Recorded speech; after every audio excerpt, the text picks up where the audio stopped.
Assalamualaikum warahmatullahi wabarakatuh. Alhamdulillahirabbil alamin. Wassalatu wassalamu ala asrafil anbiya'i wal mursalin wa ala alihi wa ashabihi ajma'in, amma ba'du. Pertama-tama, marilah kita panjatkan puji berserta syukur kita kehadirat Allah Subhanahu wa taala yang mana telah memberikan saya nikmat serta kesehatan, serta kesempatan sehingga saya bisa menyelesaikan tugas ujian akhir semester dengan mata kuliah praktik peradilan.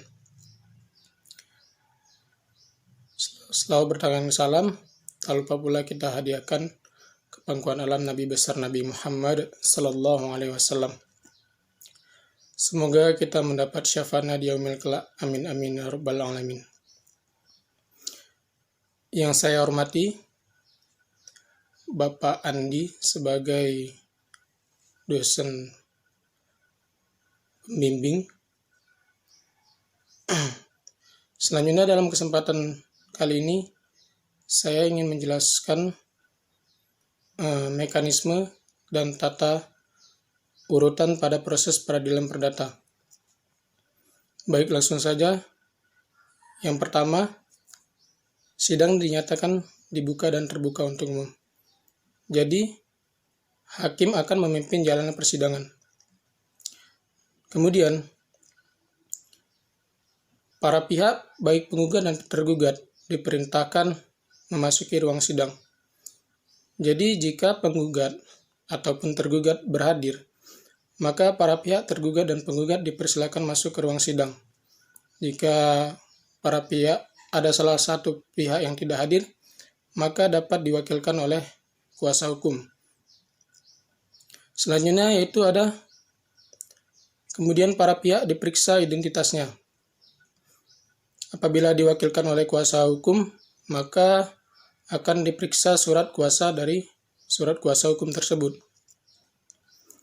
Kemudian majelis hakim mempertanyakan nama lengkap, alamat, tempat tinggal, tempat tanggal lahir, agama, serta pekerjaan. Tujuannya, hakim menanyakan itu untuk membuktikan bahwa memang benar berkas yang diajukan sesuai dengan data para pihak.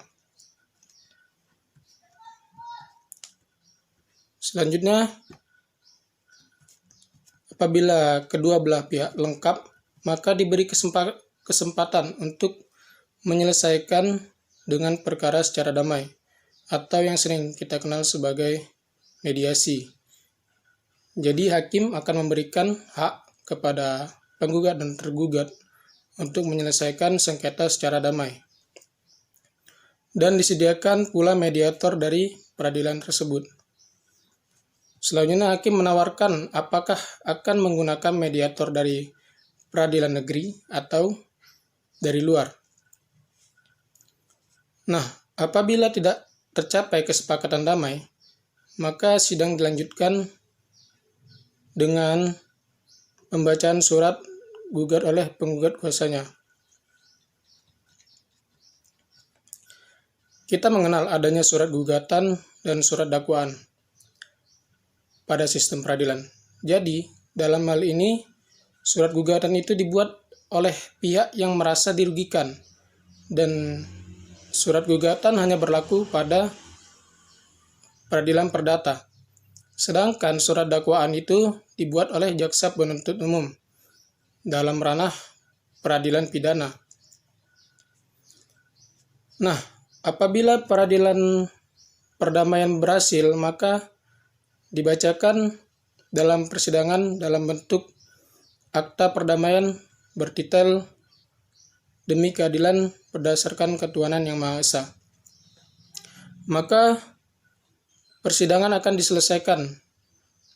Namun apabila pihak tidak berdamai, maka persidangan akan dilanjutkan sesuai dengan prosedurnya. Selanjutnya, apabila tidak ada perubahan, acas selanjutnya adalah jawaban dari tergugat. Jawaban ini bisa berupa eksepsi, bantahan, permohonan putusan provisional, ataupun gugatan rekonvensi. bahwa tergugat memiliki hak untuk menyatakan keberatan atau eksepsi, dan tergugat dapat juga melakukan gugatan rekonvensi atau gugatan balasan. Nah, apabila ada gugatan rekonvensi tergugat juga berposisi sebagai penggugat, yaitu penggugat rekonvensi. Jadi tergugat dapat menggugat balik si penggugat apabila tergugat merasa tidak sesuai dengan kenyataan dengan permasalahan yang terjadi di antara penggugat dan tergugat. Selanjutnya ada pembacaan replik dan duplik. Replik dan duplik ini dapat diartikan sebagai perdebatan persoalan yang menjadi pucuk masalah dari penggugat dan tergugat.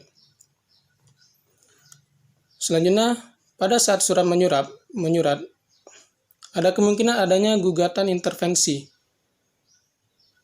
atau free swearing. Jadi dalam hal ini di antara intervensi dan free swearing adanya pencampuran pihak ketiga.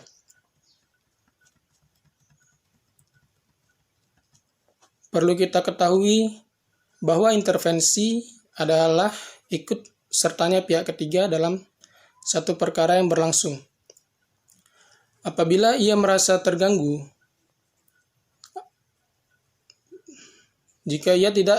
apabila ia tersebut merasa terganggu jika ia tidak ikut dalam proses perkara tersebut.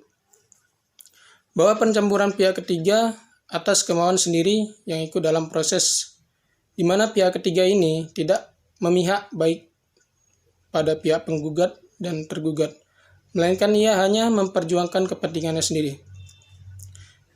Selanjutnya ada istilah free swearing.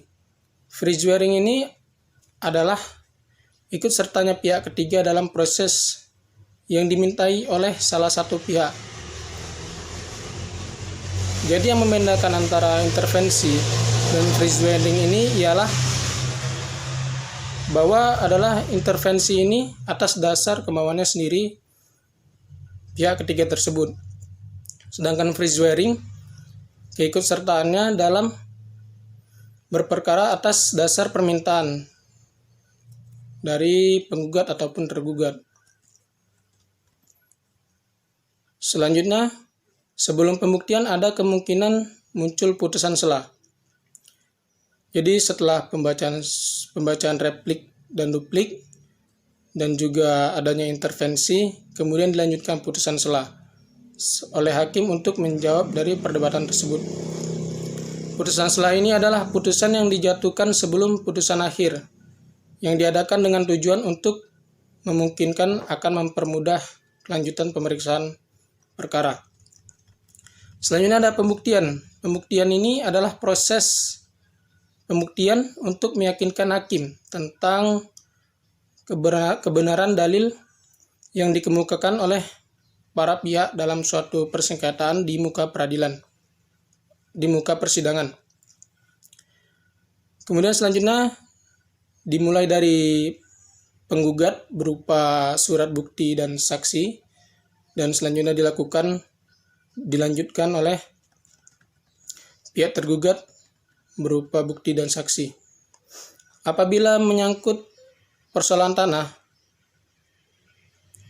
dilakukan pemeriksaan setempat. Jadi apabila permasalahan sengketa tersebut sengketa tanah, maka pembuktian itu diperiksa pada tempat yang dipersengketakan. Begitu juga dengan kasus permasalahan uang prestasi, maka pembuktian ini dibuktikan dengan surat perjanjian yang berlaku pada kedua belah pihak. Selanjutnya musyawarah oleh majelis hakim. Jadi setelah pembuktian selesai, kemudian hakim akan melakukan rapat atau musyawarah untuk mendapatkan keputusan dari perkara tersebut sebagai kesimpulan dari hasil yang dimusyawarahkan oleh hakim. Selanjutnya pembacaan keputusan. Isi putusan dapat menjadi gugatan dikabulkan, ada gugatan ditolak, ada gugatan tidak dapat diterima dengan alasan-alasan tertentu. Selanjutnya, atas putusan ini, para pihak diberitahu hak-haknya apakah akan menerima putusan tersebut.